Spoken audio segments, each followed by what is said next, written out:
Very good. That's just fine.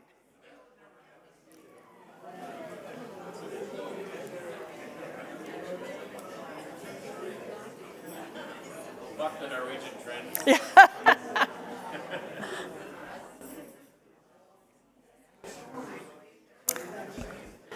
As they say in church, there's still plenty of seats up front, so.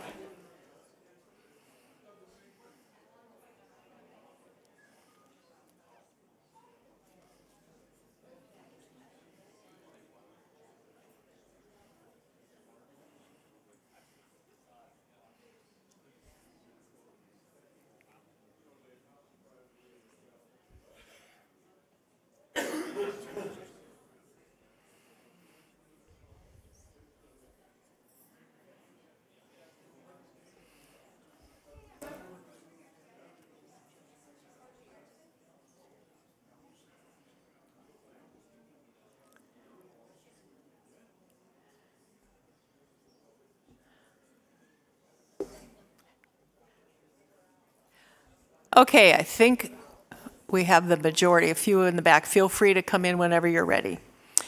Good evening, everyone. My name is Janet Dolan, and I'd like to welcome you to our fall program of the Minnesota Peace Initiative. I'd like to welcome our virtual audience, as well as all of you who are here with us in person, and here in our new Norway House. This is our second program in our new Norway House.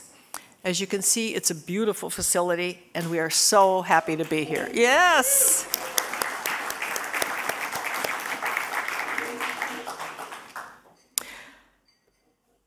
All of us who have worked and are working on the Minnesota Peace Initiative want to thank all of you who contributed to and worked so hard on building this wonderful facility. For those of you who are attending your first event, and I met several of you as I was working the crowd, let me tell you who we are and why we do these programs. Norway is a trusted global peacemaker. Therefore, as part of the Norway House, the Minnesota Peace Initiative provides a forum to delve deeply into the challenging global issues of the day. Like James Madison, we believe a well-informed electorate is essential for an effective democracy. We bring you experts to share their knowledge and insights so that we can become better informed. As our Minnesota Peace Initiative Committee selects our topics for a program in both spring and fall, we usually just select the latest hotspot in the world, and then we focus on what trouble in that part of the world could mean for all of us and our futures. In the past, we have discussed Iran, China, Ukraine, and many other hotspots. While there are currently plenty of hotspots in the world we could have picked, we decided for tonight's program we would stay closer to home. Because in a few days we will be celebrating Indigenous Peoples Month, and because in this new Norway House we are part of the local Indigenous peoples community, and because of climate change and global warming, because they have led most of us to appreciate more the wisdom of Indigenous peoples on the need to take better care of the earth and ensure it is here for many generations to come. For all of those reasons, we decided to devote this evening to listening to Indigenous leaders on the future of Indigenous peoples. This evening, we will hear from both global and local Indigenous peoples leaders. We will begin with remarks from Norway, taped earlier this week, of Professor Leila Vars. She is a Sami peoples member. The Sami peoples are indigenous peoples of the Arctic area. Their lands span territories of 4 nations: Norway, Sweden, Finland, and Northwest Russia. In the past few decades, recognized regional Sami parliaments have been established, along with ongoing truth and reconciliation processes in Norway, Sweden, and Finland. The Norwegian Truth and Reconciliation Report was just completed this summer. In addition to being a Sami peoples member, Professor Vars is also a Sami peoples leader and an elected official in the Norwegian local government.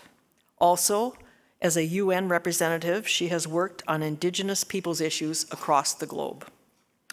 Professor Vars is also an associate professor at the Sami University of Applied Sciences in Norway. She will share her perspectives on current and future opportunities for the Sami peoples and for Indigenous peoples worldwide. If your interest in the Sami culture is piqued by Professor Vars' comments and you want to learn more about the Sami peoples, you can do it right here. The Norway House and the Swedish Institute each have a small selection of classes around Sami culture and Sami language. And in fact, just beside the door when you came in, maybe you didn't notice, but you can look for it when you go out, on the table there's information on the classes that are available. Following Professor Vars' comments, we will welcome the Honorable Anne K. McKeag, Associate Justice of the Minnesota Supreme Court. She's a descendant of the White Earth Nation. After opening remarks by Justice McKeag, she and I will have a fireside chat, right up here, in which we will discuss current and future Indigenous peoples issues for the Native American nations in Minnesota and the Upper Midwest. We will also look at opportunities for all of us to work together on the issues discussed tonight, including climate change and greater protection of the earth. After our discussion, we will take questions from the audience. For those of you who are joining us virtually, I don't know why I look up, they're out there. Please submit your questions online. To ask a question, click or tap the Q&A, and the location of that function will depend on what device you're using. A window will appear, and type your question and press enter to send. Our committee will collect your questions and we will get to as many as time allows. It does take some effort to collect the virtual questions, so I do urge you, if you have any questions, to submit them as early as possible. For those of you who are here in person, we've provided cards for you to write your questions and to pass them to the aisle where they will be collected. And again, I will ask as many questions as we have time. We will now begin with the remarks of Professor Vars. Following her taped remarks, which runs about 6 minutes, we will introduce Justice McKeag and then begin the live portion of our program. Again, we appreciate very much all of you attending in person and all of you on the virtual program, and we hope you enjoy our program very much. Thank you.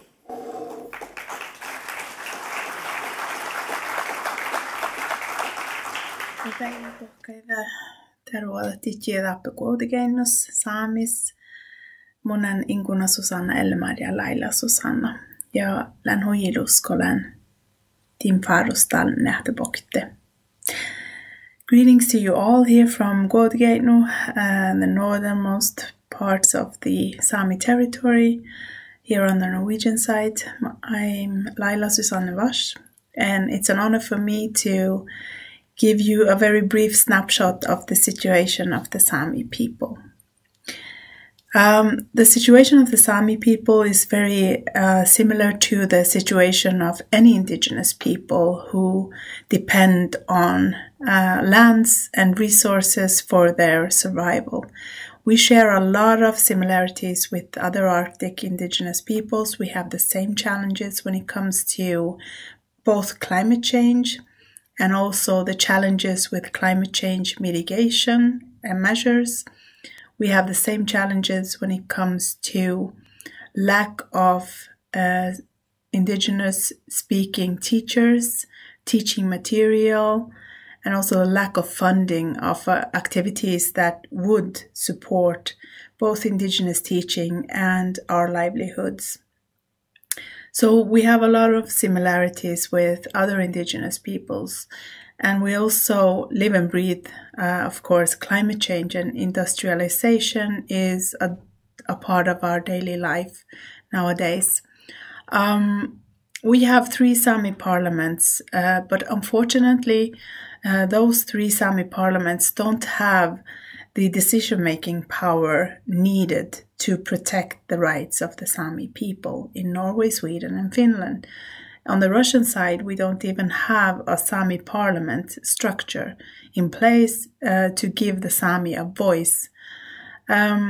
So although we have politically elected representative bodies for the Sami people, it is important also to look into the lack of power of the Sami people. My experience from 25 years working with promoting Indigenous people's rights is that the Scandinavian model has its really big weaknesses when it comes to power sharing. Since the structures are organized, the constitutional framework is in a way that the Samis are not allowed into the decision-making rooms. The Samis are consulted. We have dialogue, public meetings, hearings, but the Sami don't have a say when legislation is being decided in the national parliament. So there are some very visible weaknesses with the Nordic model when it comes to the lack of power sharing. The way forward is, of course, difficult when you don't have that kind of partnership as basis for dialogue. But still, I have a very strong belief in our own ability to adapt to both the climate changes, which we see is threatening our livelihoods, but we still have it in us. We have educated people, we have institutions that can in many ways, find ways, innovative ways to survive, to make it possible to continue having our traditional livelihoods also here in the future. Although we experience long summers and warm winters, and that affects our livelihoods. The ice is thinner, we have more accidents, and a lot of reindeer herders die in the field because of this. We have truth and reconciliation processes which are inspired by the TRC in Canada. The Norwegian Truth and Reconciliation process has been finalized this summer. Or not the process, but the report is finalized. The process is ongoing, so it's a bit too early to say something about the outcome of that process. We have truth commissions also on the Finnish and the Swedish side. I'm one of the commissioners in the Truth Commission in Sweden, the Truth Commission for the Sami people, and we will finalize our work in 2025. But what I see, both from politics but also when it comes to the work in the Truth Commission, is a lack of knowledge about Sami history, about Sami livelihoods, about Sami culture in the majority population. That is also a huge challenge for the Sami people. I have a very strong belief that we will survive as a people, and our Sami youth are our future. Our Sami activists, artists, academics, all the young people who decide that they want to be engaged in Sami politics and also to give the Sami a voice when it comes to promoting our livelihoods and our rights.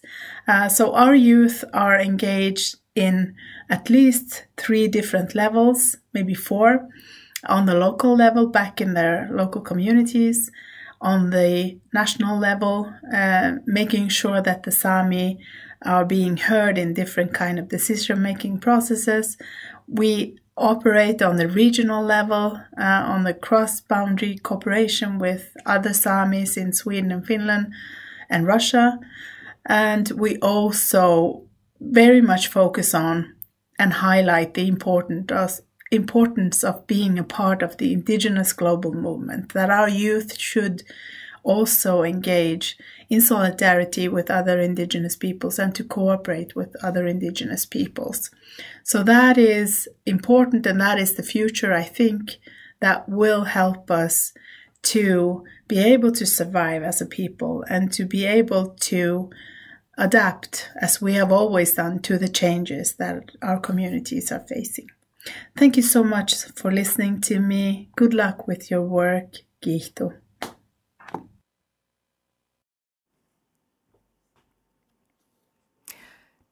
Thank you very much, Professor Vars. We had an interesting situation. We were not negotiating, but we're planning the program and talking to her, and she really thought she would come over for the program, but she said, I have to tell you, I'm running for public office, and the election is before your program, and if I win, I don't think I can come. And boy, was I on the horns of a dilemma. Oh, we want you to win, but... And she did. She won, and she's now like a kind of a county commissioner in the job. And so she was gracious. She said, well, I could maybe take part in a virtual, part of your program. And I said, it's 3 o'clock in the morning in Norway. We'll save you from that opportunity. So anyway, so I hope you enjoyed her remarks, and I think it's clear she's a great representative of the Sami people.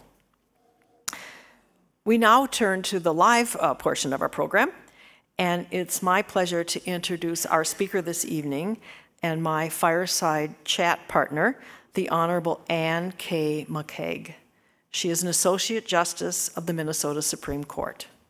She was named to that position in September of 2016.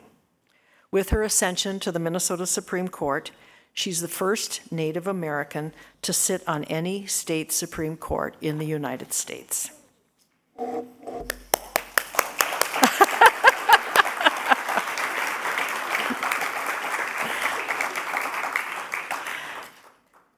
Justice McCaig is a descendant of the White Earth Nation and a native of Federal Dam, Minnesota.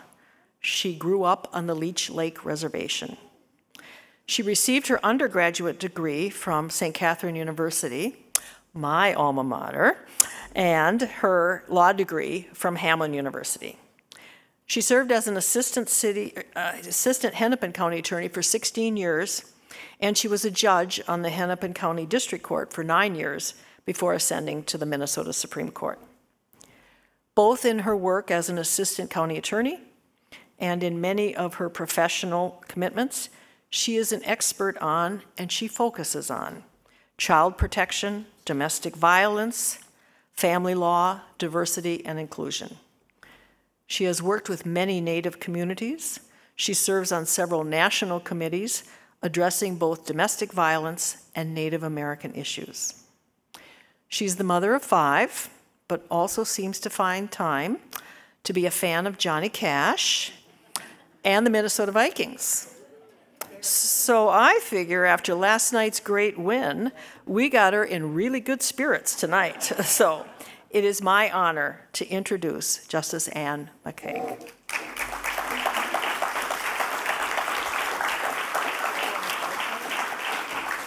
This is open. I'll go over here.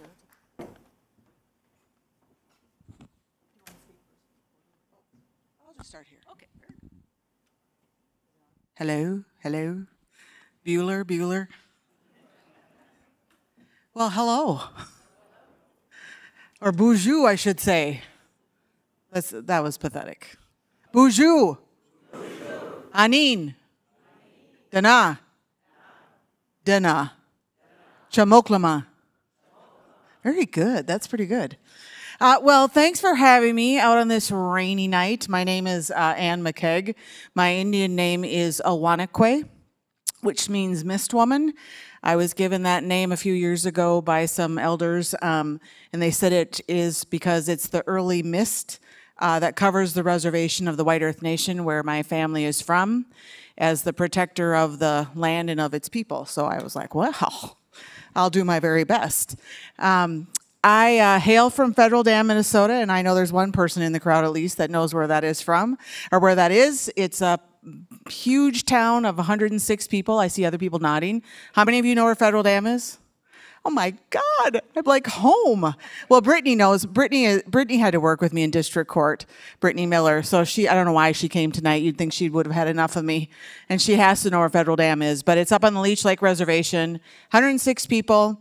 I was, but born in St. Paul and then moved back to the reservation where my dad was from. He was born at the Indian Health Hospital in Onagum, which is nearby. I have 4 subpar brothers. They were mediocre, but I've dropped them to subpar, and they keep complaining about it, so I may drop them even lower. They hate that I've been given a mic and am able to speak publicly, and I said, well, I can't help it that you're all losers and have accomplished nothing. Perhaps you should have listened more when you were in school. Just one of the many things a sister gets to do, and I'm in the middle. My father is the enrolled member. He's deceased. He died at the age of 61, plagued with diabetes. He had lost both of his legs by that point, and his health was failing. And so it's been a long time that he's been gone, but I miss him terribly. And actually, it was his birthday on October 21st. And it's sad how I still find myself really sad missing him, because he's such a big part of my life. And then my mom on the other side was a Fulbright scholar. She was born and raised in Bemidji, and then she went to St. Catherine's, where she graduated at the top of her class, and then went on to Germany and double majored in philosophy and German, with a minor, I think, in history, and got her master's from the University of Minnesota, and wanted to travel the world and be in the Peace Corps and save the world, and was engaged 7 times, which seems excessive to me. I don't think I've gone on 7 dates, let alone be engaged 7 times.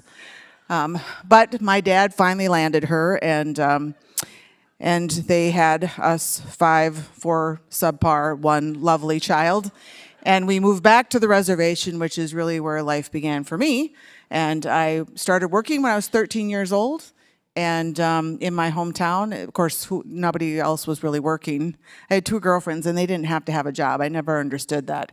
But I delivered the paper, the Grit. Have any ever heard of the Grit? Okay. Delivered the paper, and I was the waitress at the local cafe. If any of you ever ate at the Waterfront Cafe, I probably was your waitress at one point. If you ever had a drink at Casey's or RC's in Federal Dam, I probably was your bartender. And I also had to clean bathrooms and cabins and et cetera, and then was destined to go to college, obviously, as the only girl. Had to go to St. Kate's. Hard living up to my mom. The nuns were all like, you're nothing like your mother. And I would say, that's because I had a father.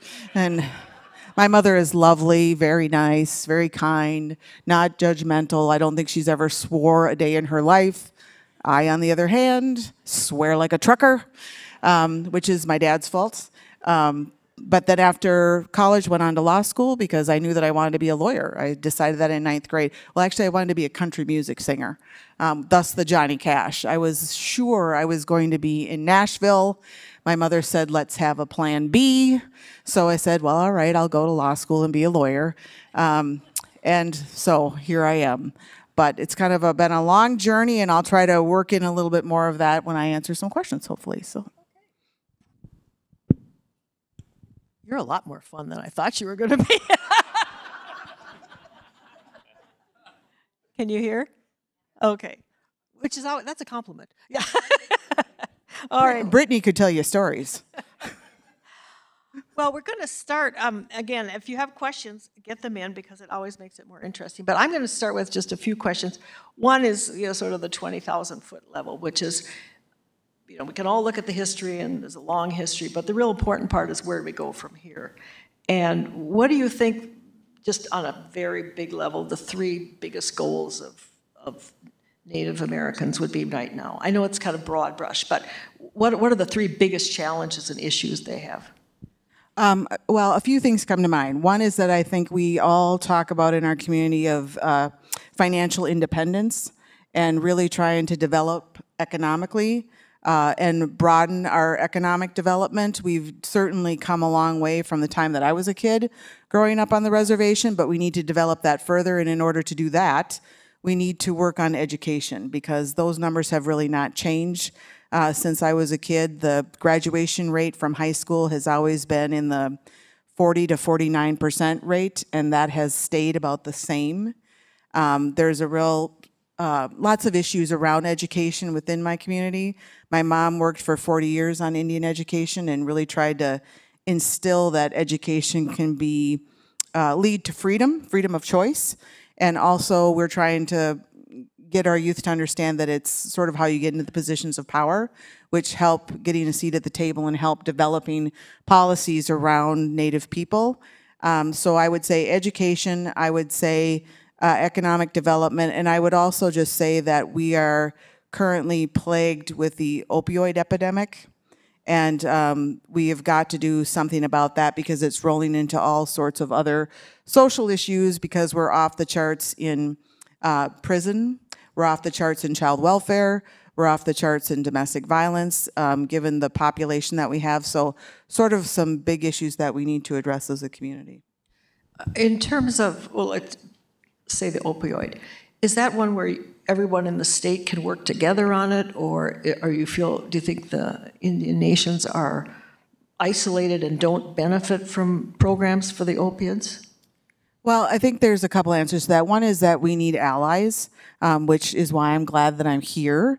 And Judge Mingy is in the crowd, and he is someone that I got to work with on the State Tribal Court Forum. He is a state court judge, and he worked together with the tribal court judges to try to address some of these issues that we have in common. So we definitely need allies. I don't think it's something that our community can do on its own, but I think we also have to recognize that perhaps mainstream treatment programs don't always work for Native people, and that's been proven time and time again. It has to be a little bit different, so I think we've got to be willing to sort of think outside the box and allow people to go through a program that works for them rather than sort of what we do for everybody, which is cookie cutter, which doesn't necessarily work. Do the young people that get educated for education or medicine or whatever, do they return to the nation and provide services, or do you lose that talent? Well, it's very competitive for that talent is what I'll say, but we don't generally lose it. I would say one thing that I'm really proud of the Native community is the sense of responsibility. And I say that with some of my own experience. So I became a district court judge because I happened to see Judge Robert Blazer, who was the first Native American district court judge in the Twin Cities. And I saw him be sworn in, so I went and watched his ceremony, and I stood in the back of the room, and I thought, gosh, I wonder if maybe one day I could be a district court judge like this guy who's from the White Earth Reservation. And I fortunately was mentored by him because I was a county attorney appearing in district court, and he was the judge. And he is the one who sort of tried to rough out some, or I should say, smooth out some rough edges because, as you can imagine, I was a little problematic in court. I called myself passionate, but you know, I would like throw pens or roll. I'm an eye roller. Anybody eye rollers in the crowd? Yeah, I still do it all the time. But now my daughter's doing it to me, so I know what that feels like better. And I thought, oh yeah, I do that. That's what it looks like. And so he would try to, you know, okay, you got to stop doing this, stop doing that. So he helped me get to the district court bench, and then he came in one day in late 2015, I think it was, or might have been early 2016, and said that there was an opening on the Minnesota Supreme Court. And I said, oh, well, are you going to apply? And he said, no, you are. And I'm like, okay, you've clearly been consuming over the lunch hour because if you recall, I just about burnt down the Family Justice Center a couple of weeks ago, and I don't think I'm Supreme Court material. And he said, it isn't about you. It's about a greater obligation to the community, and because he knew I didn't want to do it. And he said, we need a seat at the table. It's time. And so it's your obligation. So I did, and then I thought, well, it's not gonna happen, and then it did, so I thought, oh shit. Now I gotta do this. Because it wasn't in my plan, but I think that's sort of what happens to a lot of us, and one of the things I've said to my colleagues on the court is that we get different calls perhaps than others on the court because there's few of us. And so we get called to do so many different things that are not a part of what perhaps the rest of the mainstream court would get called for. And it's a sense of community obligation and responsibility. I think that sort of brings us back to that, much like many other communities of color. Well, I found it interesting when Professor Vars was saying that in Norway they have the Sami parliament, but it's an advisory only. So it's clear to me those are not independent nations as we have here. What does the legislative process do? Do you have representation that get elected to the state legislature, or does the focus more on local, on the tribal community and their government there? That's the best place to try to bring about change. So where do you think the pinch points are that could make a difference? Yeah, I think that's a great question, and I think the discussion amongst ourselves is we need some of both. So I would say the majority of people go back to work on the local level, whether it's you're gonna run for tribal council within your own tribal nation, but we are trying to be bigger thinkers that way and recognize that that might not get us as far. So there have been a group of individuals, Peggy Flanagan being one of them, who was in the House of Representatives and now has elevated to our first executive officer of Native descent. And others, Jamie Becker-Finn is another one who's in the House of Representatives. She was a clerk who clerked with me. Her family is from Cass Lake, which is really near Federal Dam. And so they've had a smaller caucus, but it's so exciting to see that. We're very happy when we even just get a couple of us. The first time that I walked into the State of the State, they have these gorgeous doors, which must weigh a ton. And they'll say, and now members of the Minnesota Supreme Court. And then you walk in and I was like, holy crap, nobody in Federal Dam would believe this. And then you walk in the room and I see Representative Becker-Finn. And then now I see, Lieutenant Governor Peggy Flanagan at the front of the room.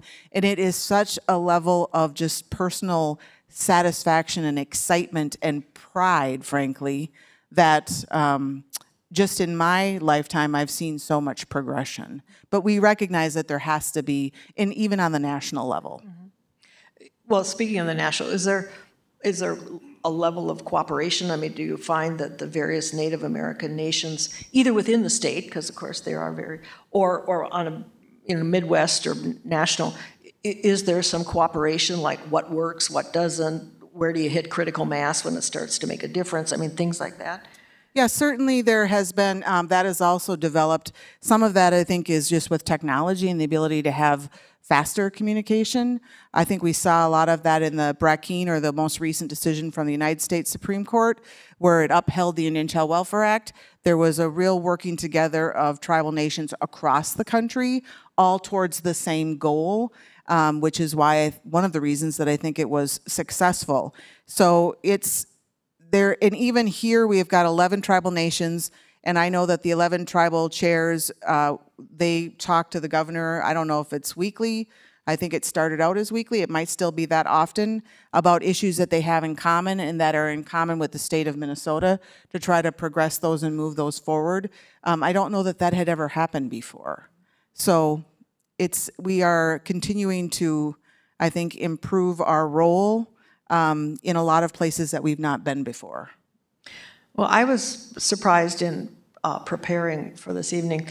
I would have thought Minnesota had perhaps the highest percentage of population of Native peoples, but we don't. It's, Alaska, California, Oklahoma. So are there any particular nations that you look at, or any particular states, or anyone where you say, we don't have to reinvent the wheel, they're doing better here, and we could maybe follow something that they do? Yeah, I mean, certainly Washington has been pretty progressive, particularly in their child welfare realm. Seattle has come up with some, of course that's in Washington, but that's, their leader is Dr. David Sanders, who used to be the director of social services in Hennepin County. Because Hennepin County used to have the third largest urban Indian population in the country. We've dropped now to maybe top 12, but it ebbs and it flows, on reservation, off reservation, to other states, back. But I would say that we don't necessarily, well, I should not say these. This is why I should not talk in public. See, it almost came out of my mouth. We were that close to a disaster, everyone. It'll happen yet, don't worry, just stay tuned. I was thinking that some of the southern states we don't generally look to for guidance because it's not always been real helpful. Isn't it amazing? In so many areas, it's also true with Norwegian affairs and the arts in the Twin Cities. There's a real connection between Washington State and Minnesota. I mean, there's just a lot of back and forth on a lot of areas of our culture. I don't know what the origin of that is, but that's kind of interesting. Speaking of the legislature, you've spent your career in the courts and in the legal system, which is an important part of government. Do you think that the biggest opportunity to help solve some of the problems or to achieve the goals is through the legislative process, or do you think it's the individual nations getting more economic development so they invest in their own people and their own results? Where do you think the greatest opportunity to get investment comes from? I think it has to be sort of a multi-level attack if you look at it. So we've got to have an international plan, we've got to have a national plan, you've got to have a statewide plan, and then you've got to have a local plan. And that always is going to involve the legislative bodies in some regards, but not solely. It should never be left just solely to that. And then also, of course, within that, we also have our own tribal systems trying to gain power, because one of the issues for Indian people has always been that we don't have a lot of political clout. We're not seen as a big voting bloc. And so I think we were sort of just cast aside because nobody ever thought that that could impact an election. Perhaps that is changing. I don't know, but I mean, I will say that for the first time, at least in my lifetime, during the last presidential race, and then when President Biden won, whether you like him or not, he actually thanked Native people. And I've never heard that in a speech from any president in my lifetime. And I mean, I literally jumped off the couch and was like, oh my God, we were mentioned. Because we always sort of talk about the fact that we're invisible, and we ask ourselves, why is that? And I think that's because a lot of people think that when you look at somebody, you can tell what they are or who they are, Native people being one of them. I mean, I can't tell you how many times people have said to me, well, you don't look Indian. And it's like, well, I'm sorry. I mean, I don't know what else to say about that. You know, my mom was blonde haired and my dad was the darker of the two. And this is what happened. I had anything to do with it. And my daughter gets that a lot. And she's blonde hair and blue eyed, and she's half Hispanic and part Native. And she just gets furious when people think she's just this cute little white girl. And she's like, I'm not, I mean, she says it meaner than that. But like I said, she's me, only a smaller version. One of the factors of economic development that we can't ignore is states that have lotteries and gambling and the source of revenue coming from it. Has that helped? Is there a sharing that goes on, or is it more, as we often say, the luck of the zip code, as in so many other parts of our economy, where you live makes a difference in terms of what you get. Is that helping or not? Is it just too small, or what? Well, that's a great question, because I think it's a big misconception. People say, oh, you're Native, so that means you get a lot of money from your tribe. I have never gotten 5 cents from my tribe. My dad, in his lifetime, didn't ever receive anything, because each tribal nation does it a little bit differently, but for the most part, it's an economic development of the community. So if you go through Mille Lacs, I mean, they had added some schools, they added some health care facilities, they are adding elder care, things like that, which are so necessary and needed on the reservations where poverty is real. And even if you go home, like I was home a couple weeks ago, back to Federal Dam, and there was a powwow out at Sugar Point, and I was out there, and you can still see the housing and the sad state of the housing. You know, on the lake side, it's all, I would say, still much more wealthy non-native people living on the lake side. And then opposite the lake side is really sad state of affairs. Some of that, I would say, is our own fault in how I would say perhaps chemical health issues have plagued our people, and really they've sort of lost their way. And so there's a continual struggle with that, but it is also very depressing as a people to see all the land that was owned by the community. It's like we don't look at it as individuals. Like we don't say, oh, the Loshes owned that, or the Banks owned that, and the Means family owned that. It was all, this was Leech Lake land, this was White Earth land, and I think that's a little bit of a different concept, but it is, it's still troubling to see some of that. One of the things that Professor Vars touched on when I was talking to her and getting ready for this program, she touched on it a little bit more, but that was, she made this interesting point about global warming. And, you know, we certainly, I think, can learn a lot, as I said in my opening, about greater respect for we all have to live on this planet, and it's got to last, and you know, so maybe we should be better at taking care of it. But she made the interesting point that global warming and some of the steps that are taken to help reduce the impact of global warming on the Sami lands is a double-edged sword. I mean, certainly the Sami peoples are being impacted by it. She talked about, you know, things are the longer summers, and she mentioned to me permafrost is coming up, and they live off the land, especially the reindeer herds and the nomadic life.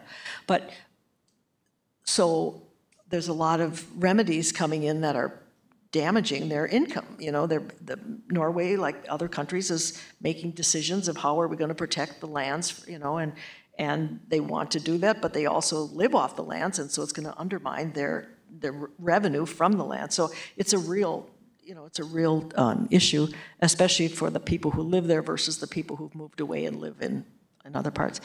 Is that true here? Are your nation's councils talking about, we got to do something about global warming, but it's also going to compromise our lifestyle? I mean, we get both sides of it. Is that happening here or not? I don't see the second part of that happening as much here. I think there's much more discussion about global warming and just environmental issues in general, and how that has negatively impacted the way of life, both on and off the reservation. You had wild rice here tonight, which looked really good, and I was like, where'd you get the rice? Of course, I'm like, and no one knew. So if you know where the rice came from. But that has, for example, the droughts that we have had has really hit the ricing industry really hard. And for a lot of people that I grew up with, that's how they make a good portion of their annual income is from ricing. And when that is, it's not there as an available option, that really hits the pocketbook. My dad used to always say that he didn't like the non-native people coming up and fishing all the fish out of Leech Lake. And because we relied on a lot of that to feed me and my subpar brothers, who I'm sure ate more than I did. Not that one could tell tonight. And with commodities. I mean, we were raised on commodities. I don't think I could ever drink powdered milk again in my life. Canned pork, which was disgusting, although my mom said it was a means to an end. We used to deer hunt. We had 3 gardens. And with the changing in a lot of that, you don't see that as much anymore. And that has impacted a group of people who are already poor to begin with in a way that's not been helpful. So most of the discussion, though, has really been trying to conserve and preserve what is there and not doing any further damage. Well, there's, you know, with, not to get into the politics of poly mining, but I mean, with the boundary waters and, you know, neighbors, I mean, it seems like that might be an issue that could be a real, you know, something that everyone in the community could kind of come together on, is how to preserve the northern part of the state and the pristine nature of it. So Yeah, and that was I mean, I can say this because it's been before our court and it's been decided, but that was a very hotly contested issue. And again, I sort of felt in that instance, it's this massive litigation with people having lots of opinions about it, and yet the tribal opinion was not really highlighted, and it wasn't really one of the main sources, which was about the water quality. You know, water is life in the Native community, and it's a very sacred thing to Indian people, and there was not a recognition of that in anywhere in that mainstream litigation. Was that ever really discussed? So I think that for the most part, I would say, not that I want to make generalizations because that's always dangerous, but I think Native people are always more concerned about the preservation rather than even if it means harder times for themselves economically. We're always planning for the next 7 generations. That's our obligation and our responsibility. So it's never in this would give me a really good job in the here and now. It is, what will this do to the next 7 generations to come if we actually go down that path? Well, speaking of 7 generations, what do you think the long-term arc of history is going to be for the Native peoples, at least in our state? Do you think they'll maintain their identity? Do you think it'll be diffuse? Do you think economically things will improve, health-wise? What do you see going forward the 100 years? Or less, I mean. Boy. Or you can look at your crystal ball if you want. Yeah, I used to just ask Brittany, tell me what I think. I'm just picking on her because she came here. Well, a couple things. I think that we will continue to be a very strong people. I think that we will continue to progress, maybe not at the speed that some of us would like, but it is amazing what I have seen, like I said, in just my lifetime. So I expect that that will continue, and we're going to continue to see Native leaders both internationally, nationally, and locally. Minnesota has actually been quite progressive. Actually, a lot of the other states look to Minnesota about what Minnesota is doing as for Native people, because there's a very active Native community. We've got 11 very active tribal courts and tribal nations who are really trying to progress, like I said, in that sort of that multifaceted approach. So we're not going anywhere. That's what we always say. We're not going anywhere. We're here to stay. And obviously, we're a part of the bigger community, but also trying to be mindful of our own identities and not losing that, which is not always easy, especially as you try to make your way in mainstream. It's probably been one of my greatest challenges, is trying to still be my authentic self, but being on a very stuffy Supreme Court. And that's not because my colleagues are stuffy, although some of them can be. It's just because it's a whole different way. And I always tell people that when I first got on the court, I didn't even necessarily understand the language that was being used, because it's not the way that I was raised. It's not how I communicate with people. I remember one of the clerks had said, I go, where's the rest of the clerks? And they said, well, they took the vicarious route. And I was like, the what? And I'm like, what does that even mean? Well, a long way around. I'm like, well, why don't you just say that? You know, I mean, so, and the first day that I was in conference, it was like, wah, wah, wah, wah, wah, wah, wah. What do you think? And I thought, well, I have no idea what you just said, so I have no idea what I think. And trying to be comfortable in saying that and not feeling like you are dumb is not always easy. Well, I bet you do very well.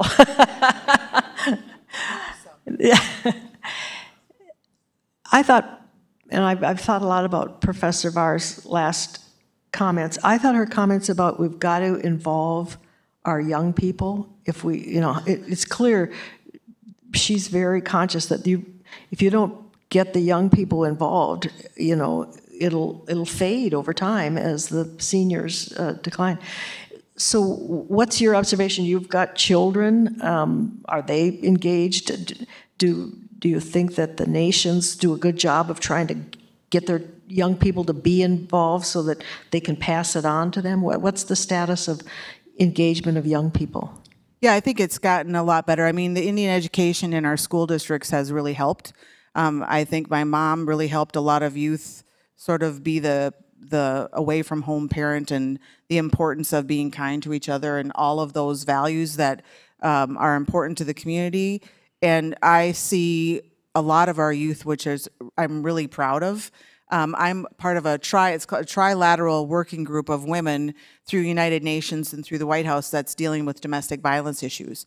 And there is a very strong contingency from Mexico, a very strong contingency from Canada. But what I will say is that the strongest contingency is from the United States, and a lot of them are very young Native women who are extremely articulate. Some of them are survivors, most are survivors of pretty horrible abuse themselves, but they have found their voice, and their leadership is what is necessary, and it's sort of what gives me hope. And I think we're trying to be much more mindful about that succession planning. You know, Judge Blazer coming to me because the poor man was exhausted. I mean, he got called upon to do everything that had anything to do with Native issues. And I remember saying to him at my investiture, you can relax now. It's my turn. And so I'm hoping that there's going to be some of those where it's going to be, I can relax now and be like, now it's your turn. Mm-hmm. And I think we're trying to be really mindful about that. And hopefully there's 2 or 3 behind you, not 1, you know. So. I know, but none of my kids want to be lawyers. I'm like, what is your, I mean, my daughter should be. Well, I'm going to start with go to my last question and then invite questions from the audience. So if you want to bring them up, we'll begin. The last question is the question we always ask at the end of any of our interviews, which is, what can any of us do if we came away from this and said, maybe I could have some impact here? What could people in our audience do that might be helpful? Well, I think it's learning about the community, which is what you're doing here. You're in the heart of Indian country, sort of here in this beautiful building. And being a good community member means learning about each other, which is what you're doing tonight, taking an active interest. If it's the more practical things, like I said, we just need allies who care about some of the same issues and are going to be friends to Indian people as we try to progress and move our ideas forward, and not being afraid to be in a partnership. Because I think sometimes there is a level of fear, and it's because somebody's afraid that they're going to make a mistake, or they're going to say the wrong thing, or they're not going to be welcomed.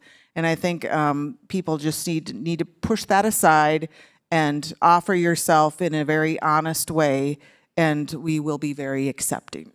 Good. Well, I hope we find some converts here tonight. One of the first questions is, and we maybe touched on it, but what's the different living experience of a Native person who lives in the urban area versus lives on the nation? Yeah, night and day. You know, I feel very lucky that my mom and dad decided to leave the Twin Cities, frankly, and move back to the reservation, because I had a sense of freedom and safety that my kids have not had the experience. And because it's just very different. You know, I was out riding my bike, you know, in town, and my mom and dad would come and find us by 6 o'clock, and then they always sort of knew where we were, and everybody knew where everybody was. And that being able to start working at age 13, you know, driving when, you know, of course it was illegal. Yes, I said it. It was illegal, and I was driving illegally. But just that ability to sort of develop that part of yourself. And, you know, my kids, I'm so much more like, no, you can't do that. No, you can't do that. But yet taking them back home and seeing the difference between sort of my kids who are urbanized to my nephew who is living on the reservation, it's very different. And, you know, a blending of both, it would be nice, but it's a different experience. I wouldn't have traded my childhood for anything. So I'm grateful for that. I don't know how my kids would have done living up there. Maybe they'd have been a little tougher. Independent. Yeah, tougher and independent, yeah. We've got a question about Indigenous language, and I think we've all seen some of the issues with the Indian schools that weren't, and some of the tragic results of some of that. So the question is, how important is it that the children learn the Indigenous language to help maintain their connection to the culture? It's important. I mean, my dad only taught me the swear words, let's be honest. And that's because we always named all of our dogs the swear words, which I'm sure my mother was horrified. But my dad was like, muckwamoo, and which is bear shit. I'm like, well, that's nice. Brittany's covering her head over there. Everyone, that's Brittany Miller over here. It's important, and here's why. So when I got my Indian name in 2016, one of the things that the elder said to me was reconnecting the circle of my relatives. Because my grandfather had his Indian name, but my father did not have his Indian name. My grandfather was sent to the boarding schools here in Minnesota, Pipestone and Morris, so he lost a lot of the language from sort of that time away because he was fluent. So my dad did not learn a lot of the language and wasn't given his Indian name. So when I was given my Indian name, which was a really emotional experience, I mean, I gotta say, I wasn't expecting all that sort of happened that night when I was given that name, but she said it's a reconnection of all of the relatives in the circle, that I'm sort of picking up my dad's generation, which was lost, and reconnecting it with my grandfather's generation and those thereafter.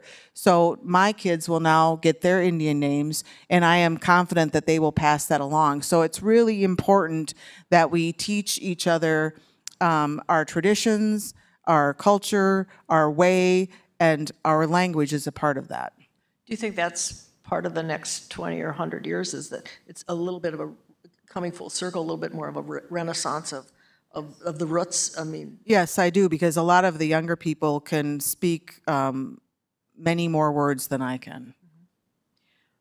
We have a question on global warming here, and the person says, isn't the constant expansion of the urban areas, all of them, Duluth here, all over, the constant pushing of urbanization and taking up of the land away, isn't that a major problem, and can we all kind of work together to address it? I mean, so I think they're really saying, can we all stand up and say something's got to be done about this? Yeah, I mean, my dad certainly would say so. I mean, that's probably one of the things that I like the most when I leave here and drive north, is the minute I get closer to home is it hasn't changed. And there hasn't been sort of that expansion that I have continuously seen here. And part of that is I think always sort of the ideology that we all have to have our own house and our own space. And it's not just a little space, it's big space. One of the things that I've learned from my husband's family in Mexico, I mean, they'll have multi-generations living in the home, which is the way that I grew up on the reservation, but I think we've lost some of that. And I was just saying that one of the things I've been working on, 5 kids, they're all adults, but they just get more expensive and more work. So one of the things that I've been doing the last couple of weeks is the 2 oldest boys are selling their homes and they're collapsing back into one house together, which I'm really glad about, but it has been a lot of physical labor. So for any of you who are available for the rest of the week, we could use some back muscle for moving things out of the last house in Brooklyn Center. Well, here's a question about nation sovereignty, and so it's maybe something you know about. I don't. I take it the person who answers the question does. How can there be sovereignty for the Native American nations when Congress retains plenary authority? And I don't actually know what the relationship between Congress. I think the states have a relationship, but do you know what that person means by that? Well, yeah, I mean, I think that, Congress, true, Congress has retained plenary power, and it's really how much power is Congress going to try to, I think, continuously hold over the tribal nations. One of them being, for example, for tribal nations who didn't retain their identification, there are some who are trying to reassume their identity and their jurisdiction, but they're having to actually apply back to the federal government to be able to get back what they originally had. So we certainly lost something along the way when the treaties were drafted that we'll probably never get back. So will we ever have true sovereignty? Probably not. Does the plenary power of Congress raise its head often? I mean, do they interject themselves into tribal matters or not? I mean, I don't know. I mean, it depends on the issue. Certainly they have in the environmental world. Okay. Certainly they have in the gaming world. Not of which, either of which I've never practiced in those areas of law, but those are two very busy areas of laws where we've really tried to have a lot of the Native lawyers become experts in those fields because those have been places where there has been a lot of bureaucracy, I would say, where the federal government has tried to sort of lay down different rules. Healthcare is probably another big area. So, sure. They do. You do feel the presence. Yeah, we feel the presence. Yeah. Okay. Interesting. What do those of us in the non-Indigenous culture, the mainstream culture, what do we not understand, or what do we get wrong in trying to understand the life and the daily life of the Indigenous peoples? Well, I think that it's no different than mainstream world, is that we're not all the same. Mm-hmm. Not everybody thinks the same, talks the same, uses the same language, may have a very different philosophy. One of the most common questions that I've gotten since I've been on the court is, do you say Indigenous? Do you say Native American? Do you say American Indian? And I've always said to me, that's a very personal question that requires a personal answer, because I think many of my community would answer that question differently. And so I think just sort of lumping us all into one big bucket that if you're Indian, you're speaking for all Indian people.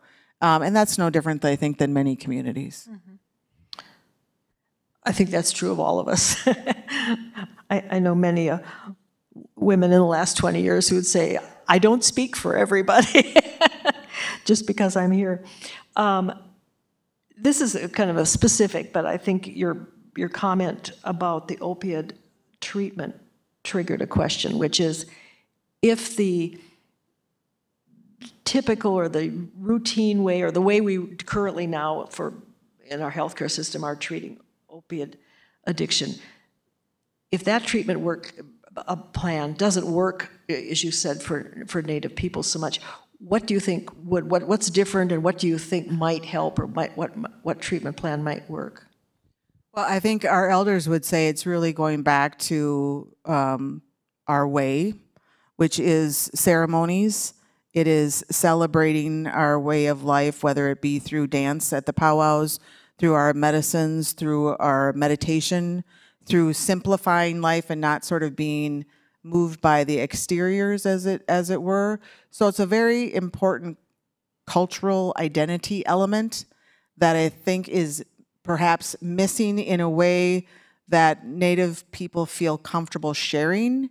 My husband is a recovering alcoholic, and he went to Hazelton. He was blessed to go to Hazelton, but that was probably the 6th or 7th time through treatment, because it was never an easy one.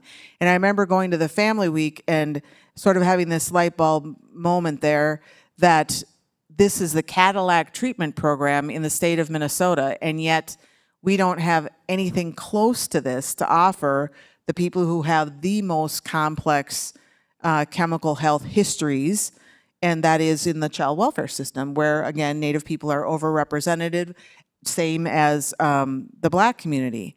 And we don't have that to offer, because it's sort of you're going to go for 8 days or 21 days, and we expect that we're going to solve all this history that you have that has resulted in you having these issues, and it's multi-generational, and then we're going to plop you right back from whence you came with nothing different and expect that we're going to have a different result. And that just is not realistic. And I always get frustrated that as a government system, we're just continuing to burn and churn and nothing's changing and we're wondering why. And part of that is that they do a lot of individual work, at least in my view, exploring sort of who you are and where you come from, what that was like, and not sort of doing it in a generalized fashion. So I think it allowed for a success that probably wouldn't have been there otherwise. There's clearly, in the last 15 years or so, been a real recognition and appreciation in mainstream medicine about alternative medicine, especially from the East, but in the massage and a lot of things from ancient times, especially in Asia and stuff, that is being incorporated. Would you say, are there health practices from centuries old in the Native community where you might say, we're bringing this back, we're starting to bring it back into our own treatment of our own Native peoples, or not? I mean, you hear sweat lodge, but that's the most common, but is there something else? It's living clean and living off the land, so the food being the most direct from the ground to our mouth. I mean, that's one of the things that changed. I mean, for me growing up, it was a lot of processed food because it was cheaper, and we didn't have the money for anything else. And so many of the reservations are trying to have that available where, because of where they are geographically, it's not as easily or not as accessible, and it certainly is more expensive. I mean, when you go to the grocery store, what's the most expensive thing in the grocery store? Anything that's vegetables or anything that's organic, right? And that's exactly where we're trying to get, is that, because diabetes, for example, what killed my dad, it's plagued our community forever, in a way that is the numbers are just disproportionate once again. And if you look at life expectancy, I think on the Pine Ridge Reservation in South Dakota, life expectancy has not really raised. It's still about 44 years of age for a Native male. That is terrible. It's an 80% unemployment rate. And this is in 2023. And so we're trying to actually allow for much more of that clean, I would say clean living. Well, I saved for the last question a question I knew somebody would ask. As we all know, there's a book and now a movie, The Killers of the Flower Moon, which is set in Oklahoma, but it has to do with basically taking advantage of the Osage people who had oil rights and stealing it from them. So, and it made for a great story and a crime, and it helped. So the question is, do you know of did we have anything similar in Minnesota, that is any actual, natural rights that were ever taken, other than the land, but I mean itself? I hope I'm doing justice to the question. I knew somebody would ask. I mean, I think for the most part of Minnesota, it's the land and the property value. It's the lakeside land. I mean, that's to me the first thing that comes to mind is when I go back home and I see the difference, and it's always been like that. There's been a stark contrast between lakeside and non-lakeside. That's the only thing that comes to mind, because there's been there's been a lot of processing of wild rice, but it has not harmed the hand harvester in a way that I've seen. Fishing somewhat, but not in it. We've never been really commercialized in fishing. Red Lake has been able to close the reservation there when needed. So I just would say land. The land itself. Okay. Well, thank you very much for a very, very interesting conversation. And as I said at the beginning, you're a lot more fun than I expected you to be. Yes, you're very welcome. Thank you. I'm going to... And we all wish you a very long and successful career on the court, and do what you can to get rid of the stodginess. Make it easier for the next one.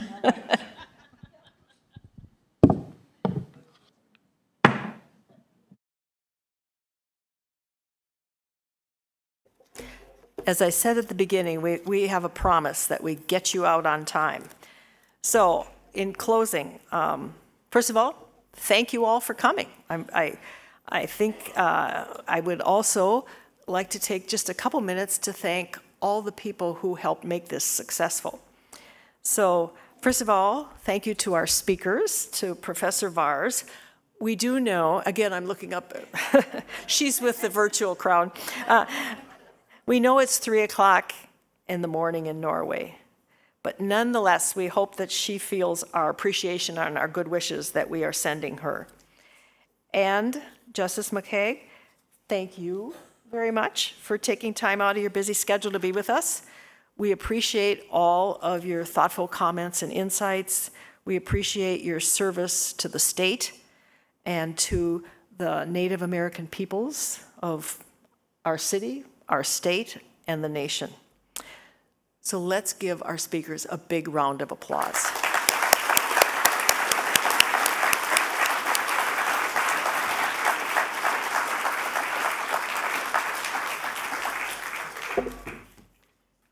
We have a gift for you, and this is a Viking bowl for ale. I was just gonna say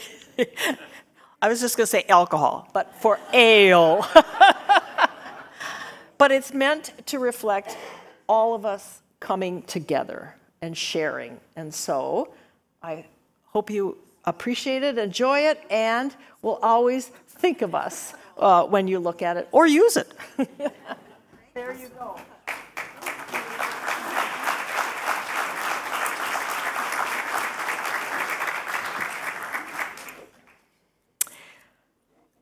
Again, I'd like to say thank you to everyone who brought us this beautiful home in which to bring people together. I'd like to thank the Norway House Board, and we have some past and present Norway House Board members here. So if any of you, I hope you're not shy as Norwegians, and you'll stand up so we can give you a round of applause.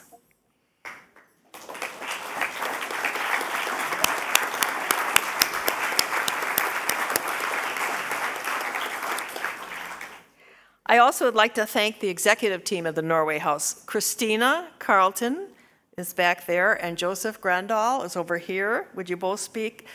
There we are.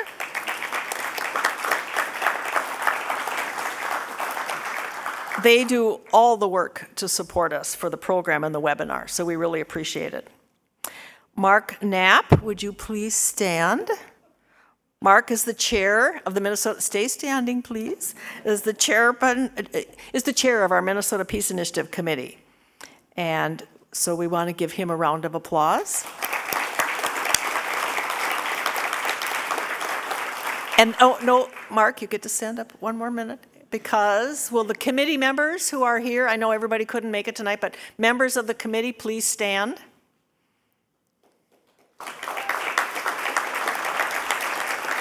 Thank you all. Thank you very much. We have a great committee. We have a lot of fun. We pick the topics. We really find good speakers, and then we really work on the program. So if any of you, I know some of you are regular attendees at our program, if any of you are interested in becoming members of our committee, just let us know. We'd love to have you join. I encourage you to visit the Norway House website. This webinar will be available on there, but also you can learn more about the Norway House, its mission, and any upcoming programs. The Minnesota Peace Initiative was established because democracy is not a spectator sport. We believe everyone needs to be informed and engaged to support our democracy. We hope tonight's program has raised the visibility of Indigenous peoples' goals, challenges, and needs, both globally and next door. We hope it has piqued your interest to learn even more and to help wherever you can. In closing, I've been pondering Professor Vars' closing thoughts. That is, we need our young people to be engaged and involved to preserve the institutions that we need to maintain not only our environment, but our democracy. It's a challenge to every one of us to encourage the young people in our lives to know their history, to be informed, to run for office, and most importantly, to vote. So thank you all for coming. Thank you, all of you who came and joined us in person. Thank you to all our virtual friends. And we hope you will join us at our future programs. Our next one will be next spring. And as we always say, if it's happening in the news, we'll be talking about it at the Minnesota Peace Initiative. Good night, and thank you very much.